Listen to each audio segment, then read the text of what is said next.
Are you driving through downtown Charleston and see a bunch of houses with big red X's on them, and you're wondering, man, why are Mhm. these crappy houses not being flipped and turned around like all these newer houses are? It has to do with flood zones. As it turns out, if you're trying to flip a property, you're only allowed to improve a property by up to 50% of its currently appraised value if it's in a flood zone.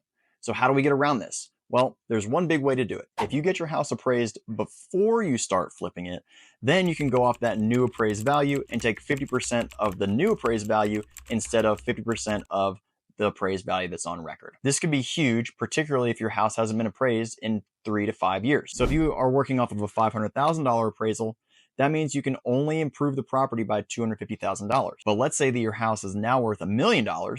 Good for you. That's pretty sweet. If your house is now worth $1 million, that means you can improve it by $500,000. That's a $250,000 difference, and that can make a huge difference in the amount of finishes and the after rehab value that you can get for your property. I realize that 500,000 or $1 million properties probably don't apply to most people, but where this really gets tricky is if we're talking about properties that you purchase for like $100,000 or $150,000. Typically, properties that are purchased in those price ranges are going to need way more than $50,000 to $75,000 to fix them up and get them in good condition, which means you could totally be screwing yourself on the flip on the back end.